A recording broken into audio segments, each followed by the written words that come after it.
Political parties in Parliament agree that Finance Minister Malusi Gigaba will have an unenviable task when he delivers the budget today. Gigaba will deliver his first budget speech amid a growing budget deficit and slow economic growth. He'll have to strike a delicate balance between government spending priorities and the increasing budget deficit, especially with the shortfall estimated at around 50 billion rand. Speculation is rife that personal income tax and value-added tax may be hiked. Economists say that ratings agencies and the markets will not only be looking at fiscal consolidation but also at excessive tax hikes that are likely to have a negative impact on growth. Meanwhile, the EFF says it will boycott today's budget speech unless President Ramaphosa removes Minister Gigaba as finance minister with immediate effect.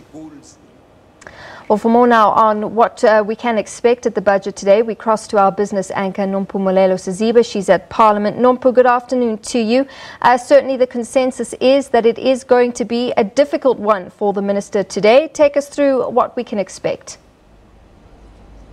Thanks very much, Natasha. Yes, we're going to see more austerity, only this time it's expected to be a lot more intense. There is an expectation that we will see tax hikes and that VAT, an expectation that we may see an increase in VAT. 1% increase is equivalent to something like 22 billion rand. So it's unclear, of course, what the minister will decide to do, but we'll hear at 2 o'clock in that speech whether indeed he's going to raise tax VAT by 1% or 2%.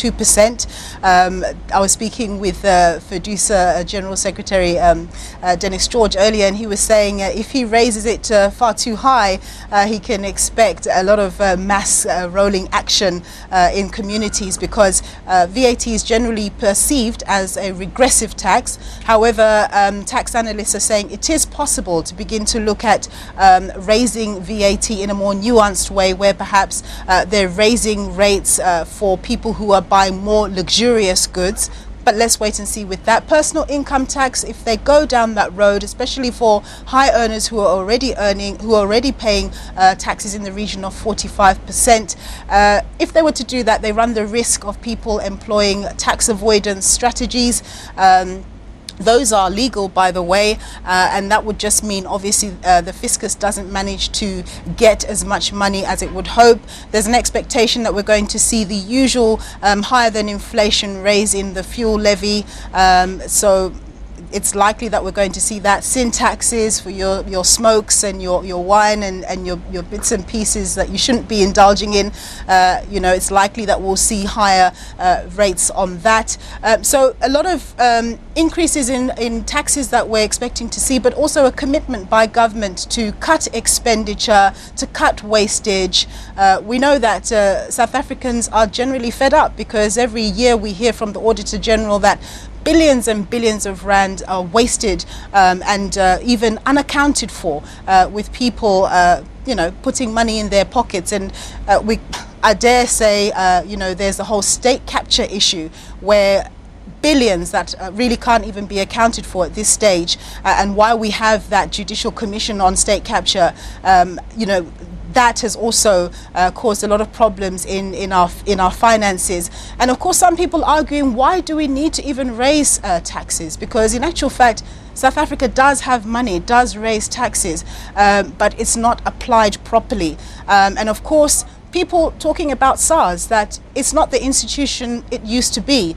Even when it comes to tax returns, people complaining that they're not getting their money efficiently in the way that they used to. A commitment by President Cyril Ramaphosa last week at the SONA, saying that he's going to look at the way that SARS is run and perhaps the top management there, and so on and so forth. So there's an appreciation and an acceptance that there is something not as fab at SARS as it used to be. So that also needs to work properly, so that they can properly collect tax on our behalf. So lots of arguments raging as to whether or not we should have tax hikes further, but certainly the expectation is that we indeed will.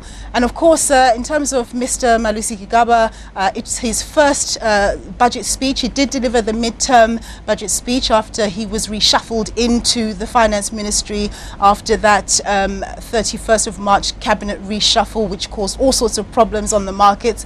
But obviously some people believe that he may come under the machete in a few days' time should Mr. Ramaphosa decide to reshuffle the cabinet. All right, Nompu, thanks so much. We'll leave it there for now, but we'll certainly get more from you at Parliament, and it'll definitely be a first real test, I would say, for the new dispensation under President Ramaphosa. Nompu, thanks so much for that.